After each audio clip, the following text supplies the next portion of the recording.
L'accès aux espaces naturels est réouvert. Les seules limites, c'est sur certains espaces qui sont encore fermés pour des raisons vraiment locales. Les observatoires sont encore fermés pour des raisons évidentes de confinement, en fait, de proximité. Et certaines ascensions, par exemple l'ascension de certains terris ou des chemins qui sont vraiment étroits, sont restés fermés pour, encore une fois, ces questions de distanciation sociale, en fait. La nature a bénéficié du confinement pendant 2 mois et demi. Donc pendant 2 mois et demi, il n'y a pas eu d'humains sur les espaces naturels, ce qui fait que les animaux se sont installés, ont installé leur nid un peu partout, et des fois c'est à proximité des chemins.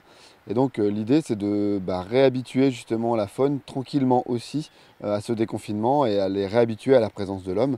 Donc c'est pour ça qu'il faut être vraiment vigilant, rester sur les chemins, parce qu'en fait justement les animaux sont habitués à n'avoir personne. Donc si on peut essayer d'éviter d'aller un peu partout sur les sites, ça sera forcément bénéfique pour les animaux. En plus, on est dans une période particulière de nidification et de mise bas pour pas mal d'espèces. Donc en ce moment, il y a les jeunes faons de chevreuil, il y a pas mal d'oiseaux qui nichent au sol. Donc on appelle vraiment à la vigilance sur le respect de ces règles-là, en fait. Sur la faune et sur la flore des espaces naturels, en fait, le confinement n'a eu que des conséquences positives. C'est-à-dire que l'absence de l'homme pour la nature est quelque chose de plutôt bénéfique. Donc les animaux se sont installés vraiment un peu partout, à des endroits qui étaient un peu inhabituels. On a eu beaucoup plus de proximité, par exemple, de certains nids avec les chemins.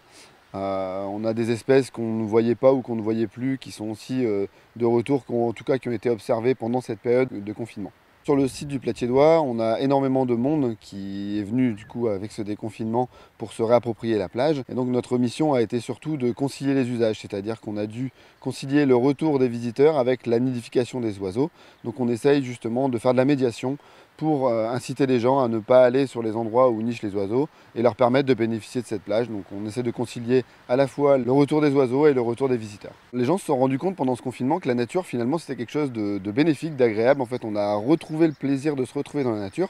Donc on invite vraiment les gens à continuer ça, mais vraiment en respectant la nature, en respectant les sites, donc en ne jetant pas leurs déchets par terre, les masques, les gants, etc. En restant vraiment sur les sentiers. Lorsque les sites sont accessibles aux chiens, vraiment maintenant le chien en laisse, surtout dans cette période de printemps qui est vraiment la période la plus sensible de l'année pour la faune et pour la flore.